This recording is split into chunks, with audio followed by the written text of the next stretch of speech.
Jelaskan tentang Cupu Manik Astagina jika dikaitkan dengan kehidupan manusia. Ya, Cupu Manik Astagina. Jadi Cupu Manik itu yang memilih itu adalah Puntadewa yang membawa. Puntadewa itu saudara barepnya orang Pandawa. Pandawa itu bukan kok keponakan saudara 5 dari kandung itu. Di wayang memang seperti itu. Tapi sebenarnya gambaran piwulang. Puntadewa digambarkan sebagai raja, anak barep. Artinya apa? Kalau besok zaman sudah rame, penduduknya sudah jutaan orang segala macam, bagaimanapun kalau mencari seorang pemimpin, carilah pemimpin yang sudah tua pengalamannya, tua ilmunya, dan tua konsepsinya. Tua ilmunya itu apa? Ya udah, namanya Indonesia itu Sabang sampai Merauke, harus bisa ngomong. Wong Dayak itu kesenangannya apa, orang Papua kesenangannya apa, orang Aceh kesenangannya apa, ya. Lain-lain warna tabiat perilaku tapi satu. Oleh karena itu pemimpin supaya wibawa, tidak materialistis. Puntadewa digambarkan kakinya tidak menginjak ke bumi, pakaiannya tidak seperti kakek ini pakai enggak, sederhana banget gitu. Nah, pusakanya apa? Jamus Kalimosodo. Jamus Kalimosodo itu surat itu aja. Artinya apa? Ilmu pengetahuan yang paripurna di seluruh dunia. Oleh karena itu Jamus Kalimosodo itu selalu dibawa beliau. Tapi suatu saat kalau sudah perang Bratayuda, Jamus Kalimosodo itu dipakai senjata. Jadi kalau musuh ditungi di atasnya kepala kiri, udah lumpuh. Bukan kok ini kertas lalu dung lumpuh, enggak. Artinya apa?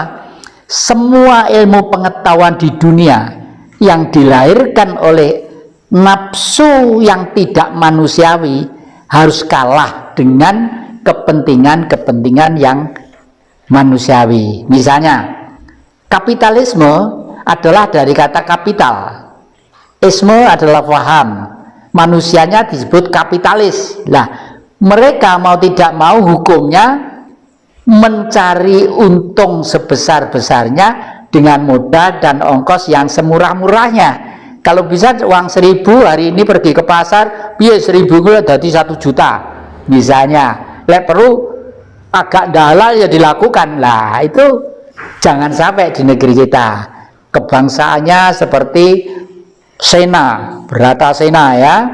Bratasena itu digambarkan mempunyai kuku Ponconoko. Lalu pusakanya itu gada yang namanya gada rujak polo. Waduh, itu jangankan kok manusia, gajah dipukul mati. Jangankan kok gajah, gunung itu pukul tayar gitu ambiar. Nah, artinya apa itu? Artinya keteguhan hati yang teguh bagi si Jawa itu perlu untuk adaptasi, mengantisipasi segala sikon yang ada, baik kuno ataupun modern. Tetapi manusianya harus selembut, sehalus sang Arjuna, sang Herjuna. Lembut, halus, digambarkan istrinya itu banyak gambarannya. Tapi bukan itu sebenarnya. Rasa cinta kasihnya kepada umat itu tinggi gitu loh ya. Sampai dia tuh kalau belajar, kalau berjalan tuh lembut banget gitu. Tapi semua itu banyak yang kalah, raksasa-raksasa itu. Oleh karena itu yang selalu dimong oleh Semar Gareng Petruk Bagong itu adalah beliau Semar. Kenapa? Semar itu bacaan semua. Semar itu perutnya gede, bokongnya gede, ya. Terus rambutnya sini ada kuncungnya. Artinya apa? Manusia itu hidup, lahir cengel sampai gede sampai remaja, umumnya ya hidup untuk cari makan. Nah, terus digambarkan seperti Gareng. Kalau diwayang jadi anaknya Semar, hidungnya bulat, tangannya kero, kakinya kencik, kakinya itu jingklang gini ya. Artinya apa? kalau jadi manusia awas, kewibawaanmu itu ada di hidung. Makanya Probo itu ada di hidung kewibawaan. Jadi kalau sampai hidung itu misalnya wong sudah punya sakit ini, ndak duit-duit, bau sate kok wis pengen sate, dodol meja, dodol kursi, dodol celana gitu loh. Itu sebenarnya ndak perlu gitu loh ya, ndak perlu.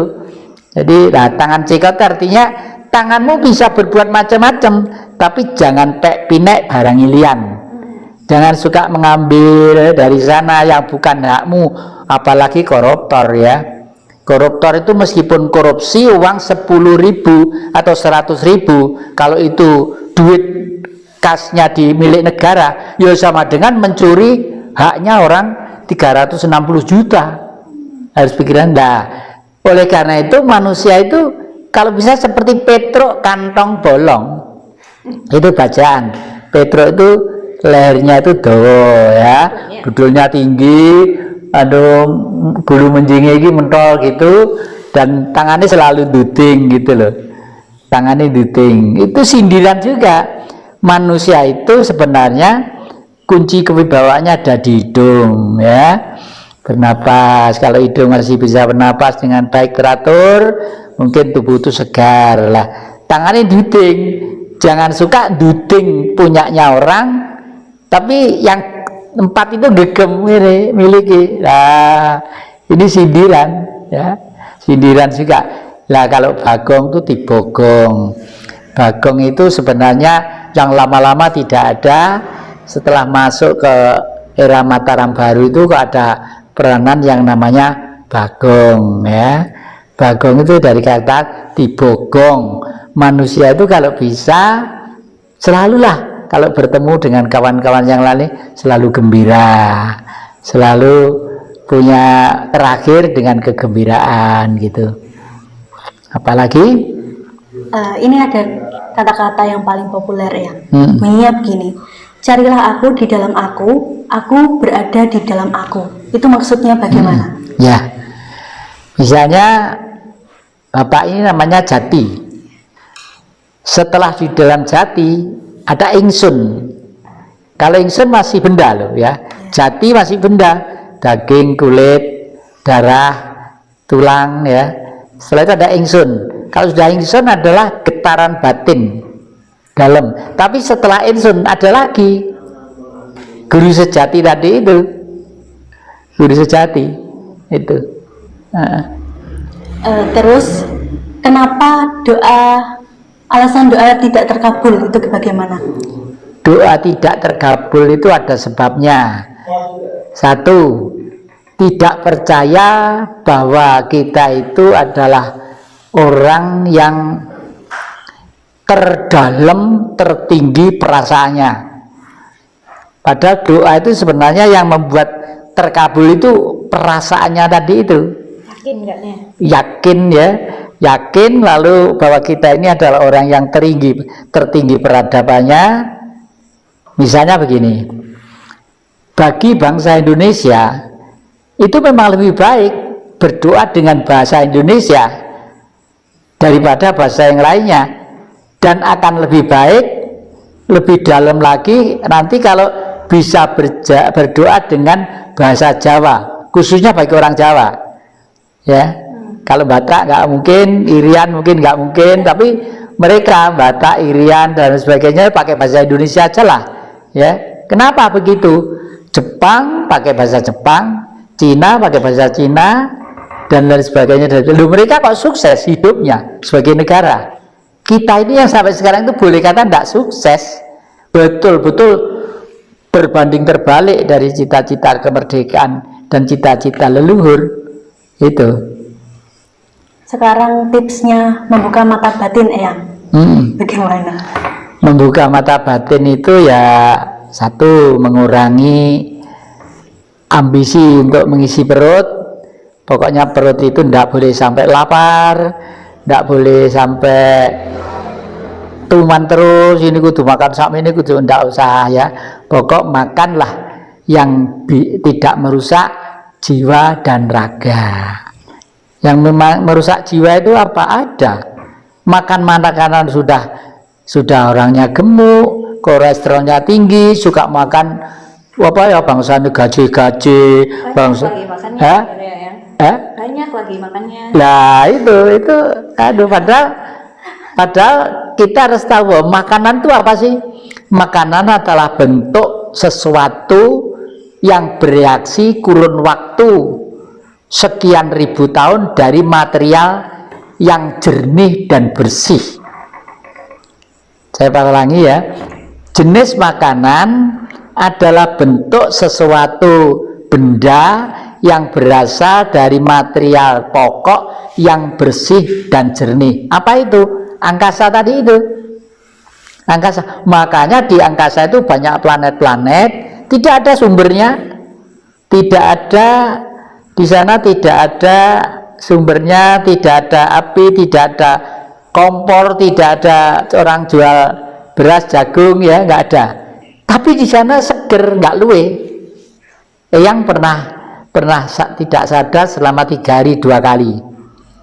Yang satu itu dikupas, diceramai oleh nggak tahu apa itu, apa malaikat mau bidadari gitu ya. Itu tentang kehidupan. Saya harus kembali lahir, gini-gini. Oleh karena itu seyogianya ini jangan dipakai, ini jangan dipakai, jangan pakai. Lah, yang kedua tidak sadar kedua 3 hari lagi. Di situ saya agak seneng karena apa? Kakek itu umurnya sekarang sudah mendekati 80 tahun. Artinya apa? Masa yang lalu umumnya rata-rata manusia umurnya 70 tahun. Jadi kakek itu sekarang masih umur 10 tahun seperti anak-anak lagi. Tapi hati-hati loh ya. Karena seperti anak-anak lagi, kalau ada makanan dan minuman juga harus hati-hati loh ya gitu. Bener juga itu. Sekarang tanya sama Mbak Astrid, saya itu makan itu lihat-lihat apa yang dimakan, minum juga begitu. Cuma itu tadi agak pengen ada kopi susu, minum paruan niding sama Astrid gitu, nengonnya weteng rasanya gak karu-karuan. Biasanya air putih gitu. Saat tidur roh manusia itu kemana ya? Saat tidur Ya. sebenarnya saraf-saraf ini adalah istirahat. Saraf-saraf itu berjalan sedemikian rupa, mereka itu istirahat. Nah, di dalam istirahat ini yang istirahat kan fisiknya, tapi sukma itu tidak pernah istirahat. Sukma itu tidak pernah tidur, terkecuali kalau misalnya seluruh panca indera dan saraf-saraf itu betul-betul relax full. Kadang-kadang orang tidur lupa segala-galanya itu, tapi sebenarnya masih ada di situ. Kemudian benarkah langit lapis 7 ada di dalam diri manusia? Ya, makrokosmos ke sana langitnya juga ada 7, malah 9 ya. Dalam tubuh manusia juga ada 7 juga ya. Jadi mulai dari rasa lahir tadi, rasa batin, rasa lahir itu perut lapar, haus dan sebagainya. Terus rasanya adalah rasa batin. Rasa batin itu misalnya, waduh ini kiriman suratnya pacar saya kok belum bisa balas, nanti dia marah, itu rasa batin ya. Terus rasa otak itu, wong saya seneng di rumah dicat seperti ini kok catnya sekarang seperti ini, kok rasanya kok tidak enak, itu rasa itu.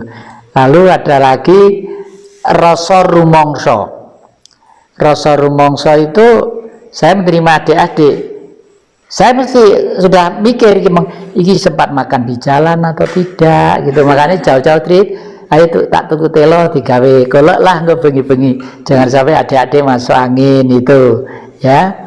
Lalu ada kalimat yang bunyinya rasa surasaning rasa ati nompong nggih mergo sira ra padha. Jadi setiap hati manusia itu sebenarnya diberi perasaan yang lain-lain. Kenapa kok lain-lain? Karena perasaan itu adalah tergantung dari kondisi manusia.